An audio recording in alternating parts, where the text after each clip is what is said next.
사랑하는 성도 여러분, 그리고 세계 여러 나라에서 유튜브와 팟빵을 통하여 이 말씀을 청취하는 애청자 여러분, 안녕하십니까? 지난 한 주일도 하나님께서 인도하시고 보호하시고 축복하신 은혜 가운데 평안하셨으리라고 믿습니다. 오늘 또 말씀을 사랑하는, 그리고 하나님께 예배하기를 즐겨하는 여러분 한 사람 한 사람 모두에게 하나님의 약속하신 은혜와 축복이 풍성하게 임하게 되기를 간절히 바랍니다. 오늘은 히브리서 11장 28절, 의 말씀을 함께 보겠습니다. 믿음으로 유월절과 피 뿌리는 예식을 정하셨으니 이는 장자를 멸하는 자로 그들을 건드리지 않게 하려 한 것이며. 아멘. 28절의 말씀을 중심으로 해서 오늘은 십자가의 그림자 이란 제목으로 하나님 말씀을 함께 살펴보겠습니다. 시간은 단절되지 않고 계속되는 연속성이 있습니다. 과거의 어떤 사건은 그때의 일로 단순히 끝나지 않습니다. 오히려 역사를 통하여 개인과 국가뿐만 아니라 어떤 사건은 온 세상에 계속 의미를 제공해주며 지대한 영향을 미치는 사건들도 있습니다. 그 중에 하나가 바로 출애굽기 12장에 기록된 유월절 사건입니다. 하나님께서는 애굽에 내릴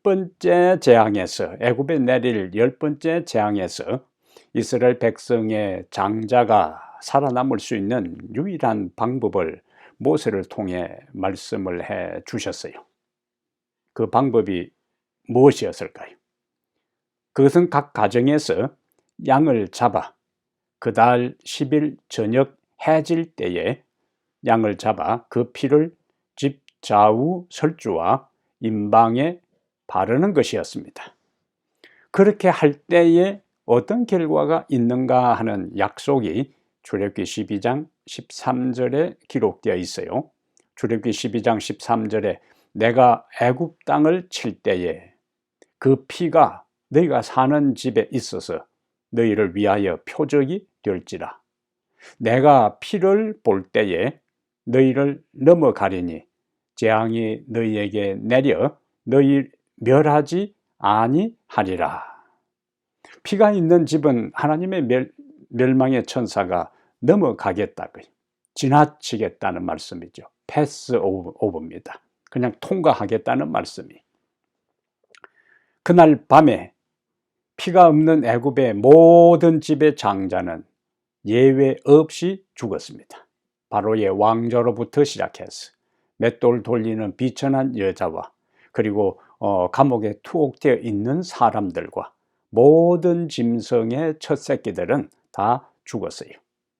하지만 하나님의 말씀을 믿고 순종하여 피를 바른 이스라엘 백성의 장자는 한 명도 죽지 않고 모두 살아남았습니다.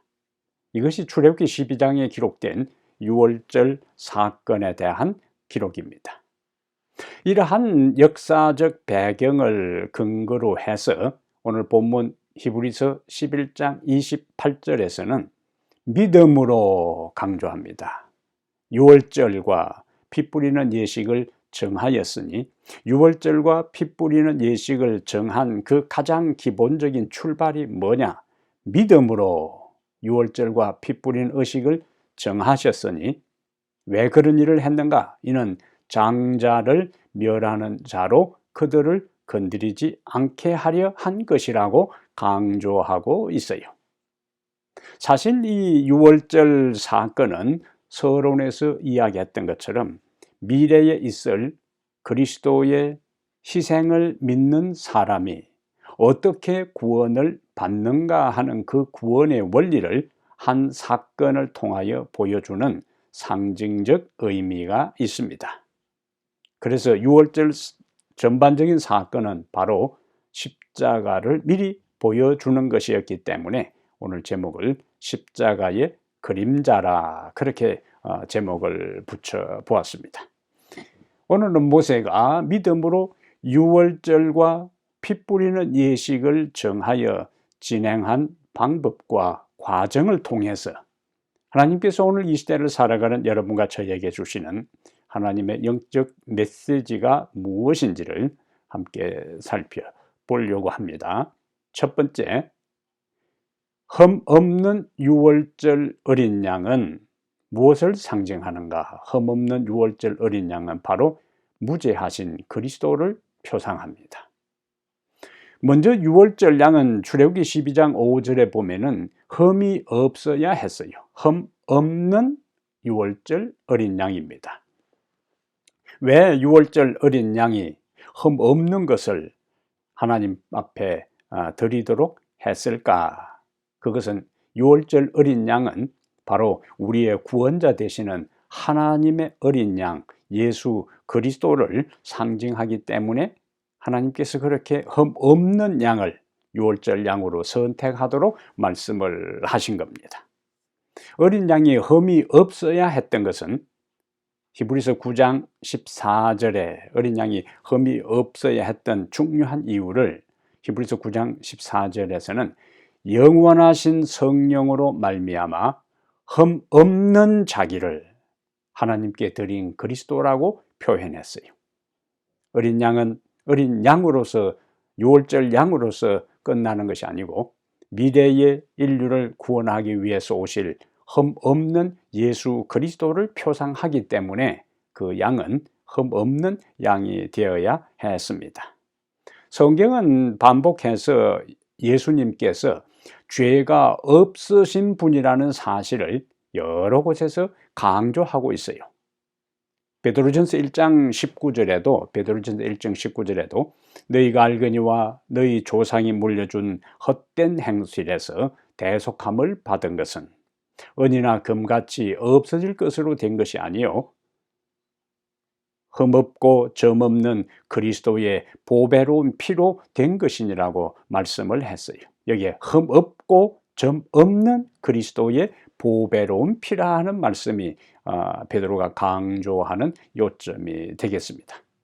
베드로는 계속해서 베드로전서 2장 22절에서는 그는 죄를 범하지 아니하고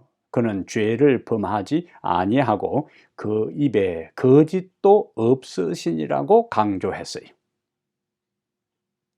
또한 요한 1서 3장 5절에서는 요한 1서 3장 5절에서 그가 우리 죄를 없애려고 나타나신 것을 너희가 아나니 예수님께서 오신 것이 뭐냐? 우리 죄를 없애려고 우리 죄를 제거하기 위해서 오셨는데 그에게는 죄가 없느니라. 다시 우리 죄를 없애기 위해서 오신 예수님을 표현할 때에 그에게는 죄가 없느니라 하는 것을 요한은 덧붙여서 강조하고 있는 겁니다.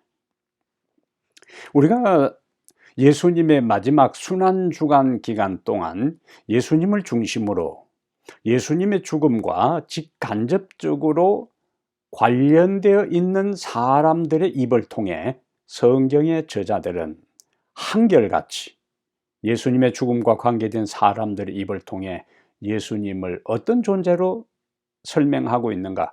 무죄하심을 집중적으로 정언합니다. 예수님의 십자가 전후를 통해서 예수님이 죄 없음을 십자가의 여러 주변 사람들을 통해서 정언한다. 자, 예수님을 누가 팔았습니까? 유다가 팔았어요. 예수님을 판 유다는 마태복음 27장 4절에서 어떤 고백을 하는가? 내가 무죄한 피를 팔고 죄를 범하였도다. 예수님이 죄가 있어서 팔아넘긴 것이 아니라 예수님은 무죄했고 오히려 자기가 무죄한 자를 판 것 때문에 죄를 범하였다는 것이 유다의 고백이에요. 누가 예수님에게 사형 선고를 내렸습니까? 빌라도입니다. 빌라도는 누가복음 23장 4절에서 이 사람에게 죄가 없도다. 이 사람에게서 죽일 죄를 찾지 못하였도다. 반복해서 빌라도는 예수님의 무죄하심을 강조하고 있어요. 자, 그리고 예수님께서 십자가에 달려 돌아가실 때에 홀로 돌아가신 것이 아니라 예수님의 좌우 양편에 가장 흉악한 죄를 범했던 행악자 둘이 예수님 양옆에 매달려 죽게 되는데, 두 사람이 동시에 예수님을 저주하고 예수님을 조롱하는데 다른 군중들과 합세했다가, 한 사람이 하나님의 성령의 감동을 받아서 자신의 모습을 깨닫고 예수 그리스도가 어떤 존재인지를 알게 돼요. 그러면서 그는 고백합니다. 누가복음 23장 41절에 예수님과 함께 십자가에 죽어가던 강도의 고백이요. 이 사람이 행한 것은 옳지 않은 것이 없느니라. 자신들은 지금 십자가에 매달려 죽을 수밖에 없는 죄를 지었다는 것을 인정하면서 함께 자기 곁에 죽어가는 예수님에 대해서는 이 사람이 행한 것은 옳지 않은 것이 없느니라고 고백하는 거예요. 그것으로 끝나지 않아요. 예수님을 십자가에 처형한 현장 지휘관인 백부장은 누가복음 23장 47절에서 그 십자가의 모든 처형을 지휘했던 현장 지휘관의 입에서 이런 말이 나옵니다. 이 사람은 정녕 의인이었도다. 여러분, 이러한 모습들을 종합적으로 한번 보세요. 그를 판 유다도, 사형 선고를 내린 빌라도도, 함께 십자가에 죽어가던 강도도, 그를 십자가에 처형한 백부장도 공통적으로 그들이 예수님에 대한 평가, 예수님에 대한 정언이 뭐냐? 예수님은 죄가 없다는 것을 강조하는 것입니다. 그러면 성경의 저자들은 왜 예수님의 십자가 전후로 해서 예수님이 십자가에 돌아가실 그 정황에 주변의 모든 십자가와 예수님의 십자가 죽음과 관련된, 직간접적으로 관련된 사람들의 입을 통해서 예수님의 무죄하심을 왜 강조할까요? 그것은 이사야 53장 6절의 말씀처럼 여호와께서 우리 모두의 죄악을 그에게 담당시키셨기 때문에, 예수님은 자신의 죄로 인해서 자신의 범죄한 것 때문에 돌아가신 것이 아니라 우리 죄를 위하여 십자가에 죽으신 것을 이 주변 모든 사람들의 입을 통해서 증언하고 있는 것입니다. 우리는 이러한 진리를 예수 그리스도를 믿는 신자답게 기독교의 이 핵심적인 구원의 진리를, 용서받는 속죄의 진리를 명확하게 깨닫고 신앙의 길을 걸어가야 할 필요가 절대적으로 우리에게 있습니다. 하나님은 유월절 흠 없는 양의 그 사실을 통해 바로 무죄하신 그리스도, 그것을 우리에게 진리로 확정시켜 주는 것입니다. 두 번째, 오늘 본문이 우리에게 던져주는 메시지가 있어요. 희생당한 유월절 양입니다. 유월절 양은 희생당해야 했는데, 잡아야 했고 죽어야 했고 피를 흘려야 했는데, 이것은 바로 피 흘려 죽으신 그리스도를 표상하는 것입니다. 애굽에 있는 이스라엘 백성들이 흠 없는 양을 자기들 식구들을 위해서 준비하는 것만으로 그들의 장자가 구원받을 수 있는 게 아니었어요. 오늘 본문의 이야기도 유월절과 피 뿌리는 예라가, 피 뿌리는, 양의 피를 뿌리려면 양이 죽어야 했다는 거예요. 그래야 이스라엘의 장자들이 살아남을 수가 있었어요.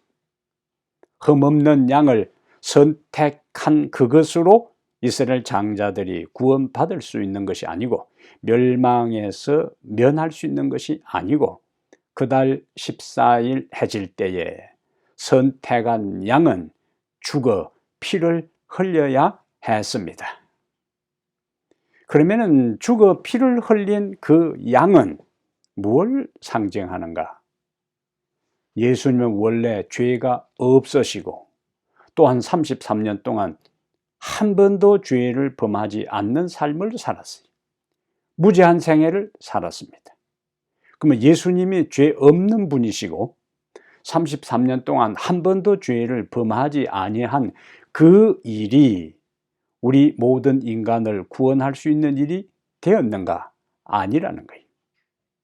그분은 우리의 구원자가 되기 위해서 우리를 위하여 우리 대신 피 흘려 죽으셔야만 했습니다. 흠없는 양이 있는 것으로 된 것이 아니고 흠없는 양을 잡아 피를 흘려야 했던 것처럼 죄 없는 그리스도가 무죄한 삶을 사신 것으로 끝나지 않고 마침내 그는 십자가에서 우리를 위해서 우리 대신 피 흘려 돌아가셔야만 인간을 위한 구원의 일들이 진행될 수 있었습니다.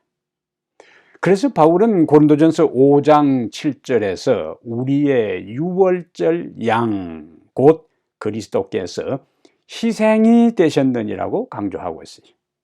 우리의 유월절 양 곧 그리스도께서 우리를 위하여 희생이 되셨다는 것을 강조합니다.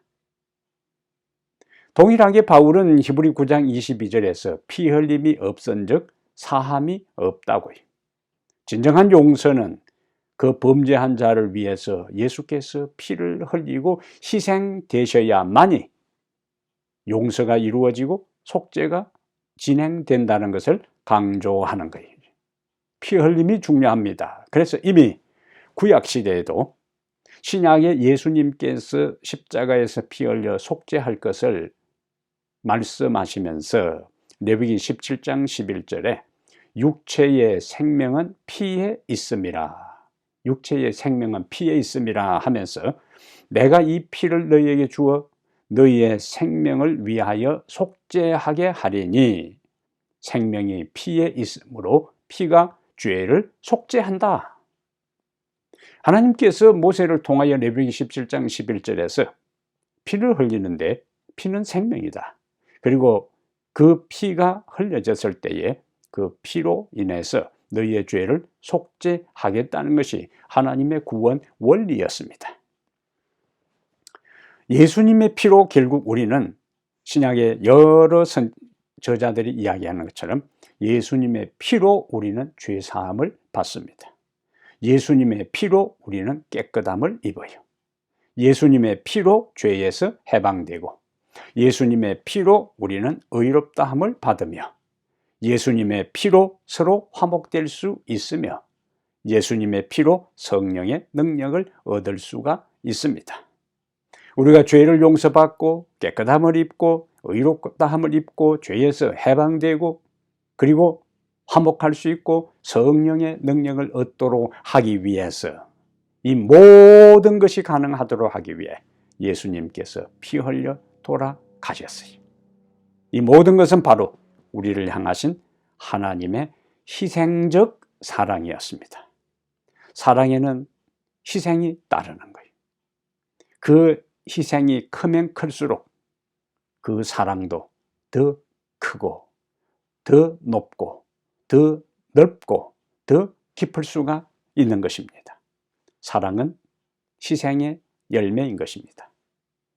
저는 초등학교 4학년 때에 저희 어머니를 통해서 하나님께서 우리를 사랑하시는 그 희생적 사랑이 무엇인가 하는 것을 희미하게나마 조금이나마 깨달을 수 있는 기회가 있었습니다. 시골에는 추석이나 설이 되면은 시골 아이들이 평소에는 헛옷 입고 다 다니다가 추석이나 설이 되면은 그때 새 운동화를 한번 신고 그때 새 옷을 얻어 입을 수가 있어요. 그러나 어린 시절 저희 집이 매우 가난했기 때문에 몇 년 동안 추석이나 설이 되어도 한 번도 새 옷을 입지 못하고 헌옷을 빨아서 입는 그러한 생활을 계속해서 살아왔어요. 그런 모습을 지켜본 저희 어머니께서 제가 한 번은 설이 되기 며칠 전에 학교 갔다가 친구들하고 집에 돌아왔는데 어머니께서 수건을 방 안에서 쓰고 계셔요. 그런데 저에게 새 옷을 슬그머니 내어 미는 것이었습니다. 지금도 기억합니다. 초록색 그리고 빨간 줄이 가로로 쳐져 있는 초록색 쇠타였어요. 어머니께서는 막내 아들을 위해서 설 선물을 사줄 옷을 구입할 돈이 없기 때문에 자기 머리를 잘라 팔아 그 머리를 판 돈으로 막내 아들의 설빔, 설에 입을 수 있는 초록색 쇠타를 사준 것입니다. 저는 그날 그 쇠타를 입고 좋아하고 친구들에게 자랑하기보다는 그 쇠타를 입어보지도 못하고 어머니의 잘려나간 머리를 어루만지면서 어머니 품에서 안겨 한없이 울었던 그런 기억이 아직도 생생합니다. 자신의 머리를 잘라서 아들의 길을 살려주고 새 옷을 입히려고 했던 그 어머니의 희생적 사랑이 제 가슴 속에 아직도 생생하게 남아있어요. 하나님께서 우리를 구원하고 우리를 살리고 우리를 용서하고 우리를 의롭게 하고 우리를 화목하게 하고 우리에게 생명을 주시고 하나님과 다시 화목한 가운데 살도록 하기 위해서 자신의 가장 사랑하는 아들 예수 그리스도를 십자가에서 피 흘려 희생하게 하신 것은 바로 우리를 향한 하나님의 사랑이 어떠함을 생생하게 웅변적으로 증명해 주는 것이 아니고 무엇이겠습니까? 하나님의 우리를 향한 사랑이 막연한 사랑이 아니고 추상적인 사랑이 아니고 우리의 가슴을 울리고 우리의 가슴을 적시는 생생한 하나님의 희생적 사랑을 경험하고 깨닫고 체험하고 느끼는 사람이 주를 끝까지 믿고 그분의 말씀을 따라 순종하며 헌신하고 희생하고 충성할 수가 있습니다. 오늘 또 십자가에서 흘리신 그 보배로운 피를 통하여 하나님께서 나를 한없이 사랑하신다는 그 말할 수 없는, 표현할 수 없는 그 사랑이 우리의 가슴을 적시며 그 사랑에 감격하고 그 사랑에 가슴이 녹아내리고 그 사랑 붙잡고 살아가는 성도로서의 다짐과 결심이 다시 한번 우리들 마음속에서 일어나게 되기를 바랍니다. 세 번째, 오늘 히브리서 11장 28절은 양의 피를 임방과 설주에 바르라고 했는데 양의 피를 임방과 좌우 설주에 바르는 것은 그리스도의 피를 우리의 마음의 문설주에 적용하는 것을 상징합니다. 양이 흠이 없는 것만으로 되는 것이 아니었고 흠 없는 양을 피 흘려 잡는 것만으로 인간의 구원이 완성되는 것이 아니었습니다. 양을 잡는 것만으로 이스라엘의 장자가 구원받는 것이 아니었던 것은 출애굽기 12장 22절에 하나님께서 모세를 통하여 양을 잡아 우슬초 묶음에 묻혀 그릇에 담은 피를 문 임방과 설주에 뿌리라고 말씀을 하셨어요. 이것은 양을 아무리 잡아도 그 양의 흘린 피를 임방과 좌우 설주에 바르지 아니하면은 그 피가 없는 집의 장자는 살아남을 수가 없어요. 멸망의 천사에 의해서 죽는 것입니다. 그 피를 문에 바르지 않으면, 장자가 있는 그 집의 피에 문에 바르지 않으면 아무 소용이 없었다는 거예요. 그들은 양의 피를 먼저 임방에 발랐습니다. 그리고 위쪽 가로대에 발랐어요. 다음으로는 좌우 기둥 설주에다가 칠을 했습니다. 이렇게 함으로써 그들은 피 묻은 십자가를 그리는 동작을 취하게 된 것입니다. 좌우 설주에 칠한 피는 못 박힌 두 손이 있는 장소예요. 임방에 칠한 피는 가시관 쓰신 머리의 위치를, 흘러내려 문지방에 묻은 피는 못 박힌 두 발의 위치를 각각 가리키는 것이었습니다. 그리고 그 문은 바로 요한복음 10장에 말씀하고 있는 예수 그리스도, 구원의 문, 생명의 문, 진리의 문, 예수 그리스도를 표상하는 것이었어요. 이렇게 믿음으로 오늘 모세가 히브리 11장 8절에서 야한 것처럼 믿음으로 모세는 유월절과 피 뿌리는 예를 했는데 장자를 건드리지 않게 하려 함이라. 믿음이 있는 믿음으로 피를 문에 칠한 집은 죽음의 재앙이 임하지 않았고, 문에 피를 바르지 않는 집의 장자는 모두 죽음을 면하지 못했으니, 믿음으로 피를 바르느냐 바르지 않느냐 하는 것은 죽느냐 사느냐 생사의 갈림길을, 생사를 좌우하는 중요한 문제였어요. 예수님께서 2000년 전에 십자가에서 온 인류의 죄를 지시고 돌아가셨어요. 근데 아무리 예수님께서 우리를 구원하기 위해서 돌아가셨다 할지라도 그것을 개인적으로 믿지 않으면 아무 소용이 없습니다.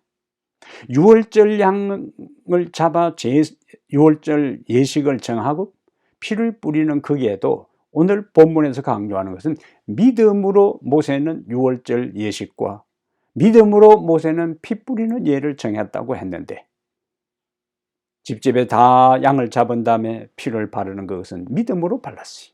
어떤 믿음인가? 이 피가 있는 집은 멸망의 천사가 건너가서 이 피를 보고 우리 가족을, 우리 장자를, 우리 큰아들을 보호해 줄 것이라는 믿음이 있는 사람만이 그 피를 문설주에 발랐어요. 예수님께서 우리를 구원하기 위해서 십자가에 돌아가셨는데, 예수님을 개인적으로 그 피 흘린 것이 나의 죄를 위해서, 나를 구원하기 위해서, 나를 살리기 위해서, 나를 의인되게 하고 나를 하나님의 자녀 되게 하고 나를 잃어버린 하나님의 왕국의 백성이 되도록 하기 위한 하나님의 희생적 사랑임을 믿지 않는 사람에게는 그 일이 일어나지 않는 거예요. 그러나 개인적으로 그것을 믿을 때 우리 마음의 문설주에 십자가에 흘리신 예수 그리스도의 보혈의 피를 내 마음의 믿음으로 적용할 때 하나님은 성경을 통해 우리에게 이렇게 약속을 합니다. 예수님께서 나를 위해 피를 흘리고 돌아가셨다는 것을 믿으면 구원을 받고 용서를 받는다. 요한일서 1장 7절에 그 아들 예수의 피가 우리를 모든 죄에서 깨끗하게 하실 것이요 누구의 죄든지 다 정결하게 하고 깨끗하게 하는 것이 아니라 십자가에 흘린 피를 자신의 마음에 믿음으로 적용한 사람의 죄를 정결하게 하고 깨끗하게 하실 수가 있는 겁니다. 그리고 계시록 1장 5절의 말씀처럼 그의 피로 우리 죄에서 우리를 해방하시고, 이스라엘 백성들이 흠없는 양을 잡아 그 피를 문설주에 발랐을 때에 그날 밤에 그 피를 바른 집의 장자들은 한 명도 죽지를 않았습니다. 그러나 그 피를 바르지 않는 사람의 모든 집집의 장자들은 왕궁에서부터 시작해서 감옥에 갇힌 사람과 그리고 가장 비천한 사람 집에 이르기까지 예외 없이 다 죽었어요. 죽음으로부터 벗어나지 못했다는 말씀입니다. 그 피를 바르느냐 바르지 않느냐 하는 것은 바로 이렇게 생과 사를 갈라놓는 극명한 차이를 가져오게 되는 겁니다. 적용입니다. 적용. 믿음으로 받아들이는 거예요. 믿음으로 받아들인다 하는 것은 어쩌면은 피를 바른다고 천사가 그 피를 안 보고 피를 보고 우리를 살려준다고? 의심한 사람은 피를 안 발렸을 테고 그들은 죽었어요. 그러나 그것이 지금까지 그런 일이 한 번도 없었다 할지라도 하나님께서 피가 있는 집은 지나가겠다고 말씀하셨기 때문에 그 말씀을 믿은 사람이 피를 발랐고 그 말씀을 믿고 피를 받은 사람의 집은 다 구원함을 받았습니다. 적용입니다. 개인적인 적용이요. 무엇에 대한 적용인가? 하나님께서 말씀하신 것이 내 상식과 내 경험과 내 합리성과 내 모든 지성과 이성에 의해 이해되지 않아도 하나님께서 말씀하셨으니까 내가 따른다고 했을 때 하나님의 그 약속이 우리에게 그대로 우리의 믿음대로, 우리가 그 하나님의 약속을 받아들이고 순종한 대로 우리의 삶에서 가시적으로 성취될 수 있습니다.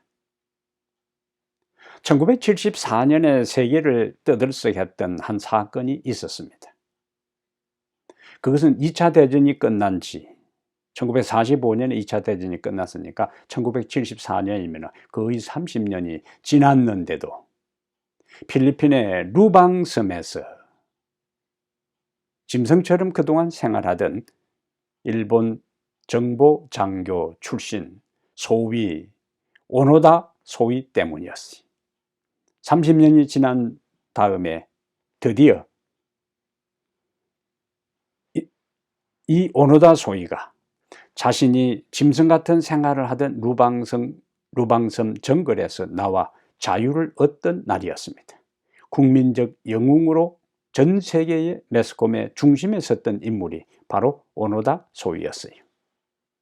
사실 1945년 전쟁이 끝난 다음에 필리핀 정부와 연합군은 삐라를 그 섬의 상공에서 뿌리면서 정글 속에 있는 잔병들, 일본군의 그 패배하고 도망간 그 패잔병들을 이끌어내기 위해서 수많은 삐라를 공중에서 살포했어요. 근데 이 오노다 소위는 그 삐라를 보았지만은 믿지 않았어요. 연합군이 자기를 유인해서 자기를 죽이려고 한다고 받아들이지 않았습니다. 심지어 그의 가족이 와서 방송으로 헬리콥터를 타고 정글 위를 선회하면서 항복을 하도록 설득을 해도 미군의 계략으로 믿고 숲에서 나오지 않았어요. 할 수 없이 당시 직속 상관이 이 일본 천황의 투항 명령서를 들고 가서 방송을 하고 호소했을 때에 비로소 이 오노다 소위가 항복을 하고 정글에서 나왔어요. 1974년 이 당시 일본은 2차 대전의 폐허에서 일어나 당시 경제대국으로 최고의 호황을 누리고 있을 때입니다. 그런데 오노다 소위는 자기 조국은 지금 2차 대전의 패배의 그 모든 늪을 벗어나서 최고의 경제대국으로 호황을 누리고 있는 그때에 그것을 경험하지 못하고 밀리면서 짐승 같은 생활을 30년 동안 하고 있었던 것입니다. 전쟁이 끝났다 할지라도 전쟁이 끝났다는 것을 알려주었음에도 불구하고 항복하고 나오라고 호소했음에도 불구하고 그 사실을 믿지 아니하고 거절했을 때는 그는 받아들였을 때 얻을 수 있는 모든 축복과 영화와 영광과 추앙을 경험할 수가 없었어요. 거절하면 거절할수록 빨리 받아들였으면 빨리 누릴 수 있는 그 축복을 거절하면 거절할수록 그는 더 고생을 했고 더 비참한 삶을 살 수밖에 없었던 것입니다. 그러나 그가 마침내 30년 지난 다음이라 할지라도 그가 굴복하여 두 손 들고 항복하고 나왔을 때에 그는 하루아침에 국민적 영웅이 되었어요. 항복했다는 그 사실을 알려준 것을 그가 받아들인 거예요. 믿음으로 받아들인 것입니다. 믿음으로 자신에게 적용한 거예요. 그때에 일본의 경제 부흥과 그 영화와 영광이 그리고 일본의 살아있는 국민 정신으로 군인 정신으로 수많은 사람들에게 인정을 받고 일약 그는 국민적 영웅으로 등장할 수 있었던 것입니다. 우리가 예수 그리스도가 십자가 위에 설리신 거룩한 보혈을 우리의 마음에 받아들이고 그것이 하나님께서 우리를 살리기 위한 해방의 소식이고 이미 모든 하나님께서 우리의 구원을 위해서 십자가에서 다 이루어 놓았으니까 너희들은 두 손 들고 나에게 나오라는 그 말씀을 우리가 귀담아 듣고 굴복하고 그에게 나올 때 우리는 하나님의 자녀가 되고 구원을 받고 용서를 받고 영생을 얻고 하나님 나라의 영원한 백성으로 하루아침에 그와 같은 축복을 우리가 경험할 수가 있습니다. 부조와 선지자 277페이지에는 이렇게 이야기합니다. 유월절 양을 죽이는 것만으로 충분하지 못했다. 그럼 어떻게 해야 되는가? 그 피를 문설주에 발라야 하였다. 우리는 그분께서 온 세상을 위하여 돌아가신 것을 알 뿐만 아니라 우리들 각자를 위하여 돌아가셨다는 것을 믿어야 한다.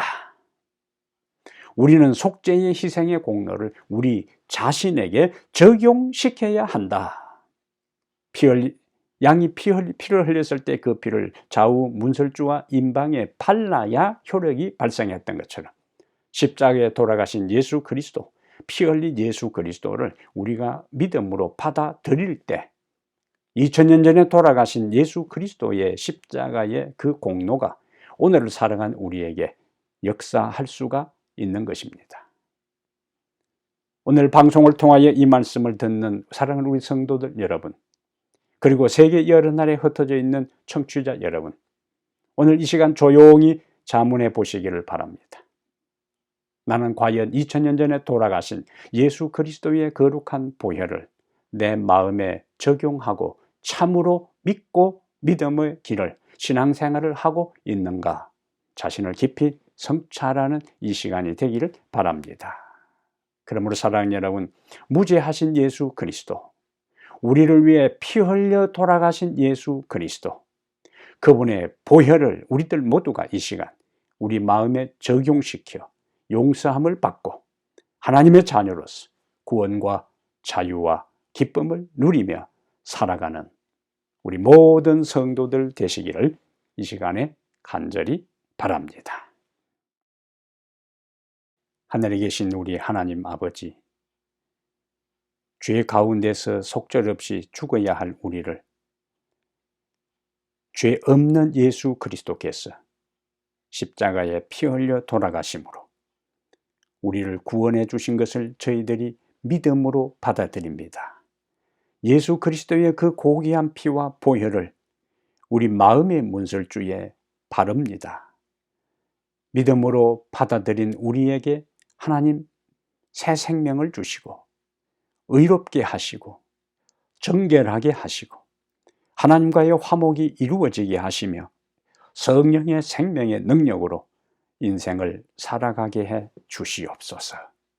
용서받은 죄인으로 구원받은 하나님의 자녀로서 이제는 당당하게 하나님의 자녀답게 인생을 살아가게 해 주옵소서. 우리 주 예수님 이름으로 간절히 기도하옵나이다. 아멘.